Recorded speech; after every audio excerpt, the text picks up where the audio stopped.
Okay, so will it be a blockbuster, a critic favorite, or even an Oscar contender?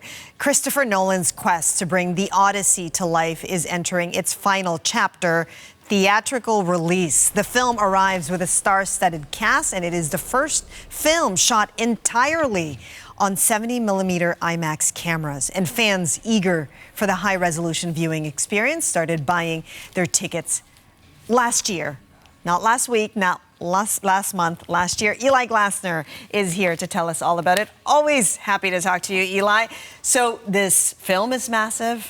Yes. The hype around it is massive. The screens are massive. You can get to them. But if you did not study classic literature, if you did not have the time to read the 600 pages, tell us about the story. Catch us up. Okay, so Greek Classics 101. I familiarized myself. There's a guy named Homer, 3,000 years ago. He's co-credited. Yes. Like if you look at the credits in IMDb, it's Christopher Nolan, Homer. So this is the tale by Homer. Matt Damon is Odysseus. He is the king of the small island of Ithaca and sent by the Greek ruler, I believe, Agamemnon, to fight the war against the Trojans. And as you saw, he's leaving his family, so him and his soldiers with, yes, the Trojan horse, heading off to the siege of Troy, but leaving Queen Penelope, Anne Hathaway, and his son, who barely even knows his father, Telemachus, fending off the advances. There they are, this rowdy party in the palace with the suitors, including Robert Pattinson, eye on the throne, and Hathaway trying to keep them at bay while Odysseus' home is under attack. Let's take a look. Ithaca's a kingdom waiting for a king. My dad is coming home. You're pining for a daddy you didn't even know. Like some sniveling bastard. Ithaca's king is coming back.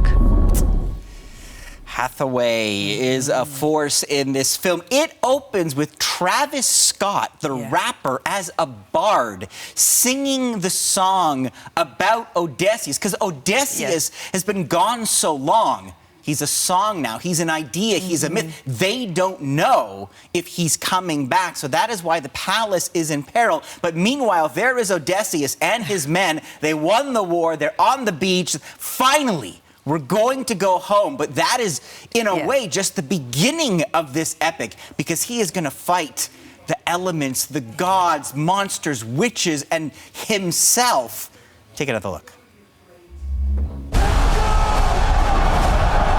You gods don't speak in ways we understand.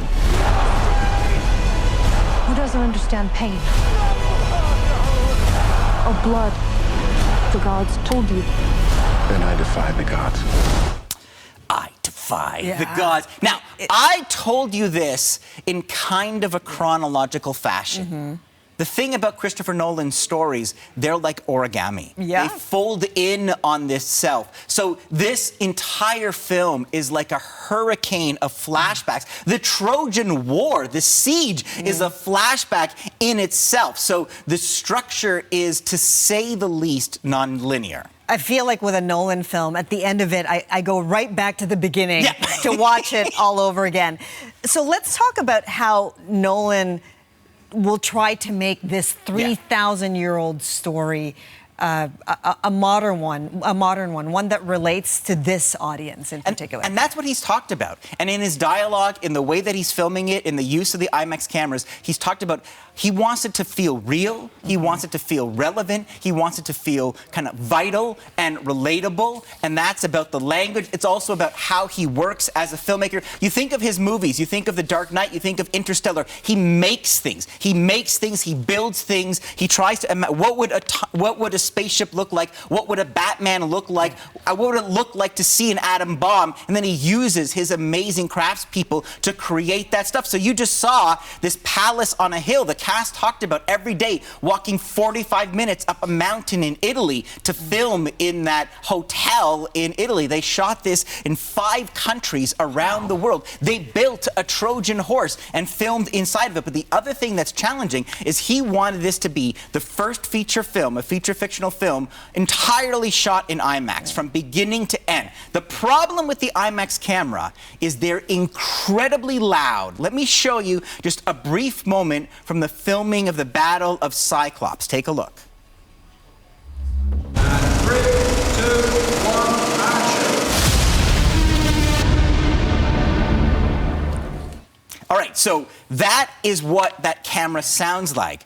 But if you're doing that touching mother-son scene with Anne Hathaway and Tom Holland, how do you even record this sound? So they actually had technicians create what was called a blimp, a cover that goes over the IMAX camera. So it's now this huge, it looks like an SUV. Yeah. It weighs 300 pounds. Wow. And that's what they used to film everything from beginning to end. They actually created a mirror system because if I was talking to you and the camera's in front of me, you can't see me. So they would have a mirror so I can act to Chris and the camera can get my eye line. And you were asking off camera, they can only shoot, I think, 2.5 minutes of film at a time because that film is going through the camera so quickly. But again, this is what Chris is doing to try and bring his version of reality, to try and make this ancient world feel real. Eli, your description alone is epic. And we'll know that it resonated if there are babies named this year, Agamemnon and Odysseus. Odysseus. Yeah, exactly. Telemachus. Yeah, perhaps. Okay, so some are calling this Nolan's best film ever. I want to hear what you think of that. I don't know if I would agree with that. And I honestly, there are moments where I wondered, as impressive as this is, and there is a lot to love, I wondered if he was actually the right director for this. Because I think there's a bit of a conflict, a clash between the director who tries to make everything real and builds things, and a movie that is about gods and about the supernatural, and about spells and witches and curses. And it's interesting trying to see him stretch into that with his filmmaking, but I think the tone kind of buckles. Now, the action and what he has captured on film is undeniably effective and intense. Let me give you another taste.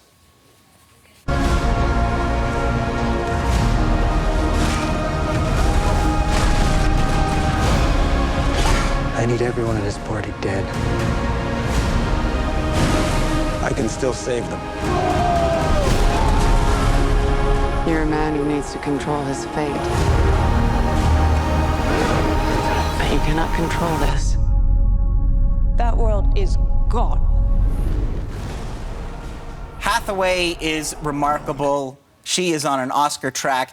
We love to just watch Matt Damon endure, and he is the right age for this. He is the right kind of person for this. I think it's interesting to see him play this heroic role who is actually not as heroic as he seems. Tom Holland surprised me. Robert Pattinson is the perfect kind of antagonist. Himesh Patel as the second in command who is so relatable. Elliot Page has a wonderful scene, actually scenes showing like the price soldiers paid for following their leader. But again, there are times where I feel like this has exceeded Nolan's grasp, and I have some qualms about the story, about following it, about consistency. But the thing about his films, we've talked about this, I feel like they grow as you watch them. So right now, I'm a little confused. I have issues about tone, and I would give it a 3.5 out of 5. But I'm going to give it a 4 out of 5 because I want to see it again already. Because I think his films, and let's take a look at the ratings. So there you go. Okay.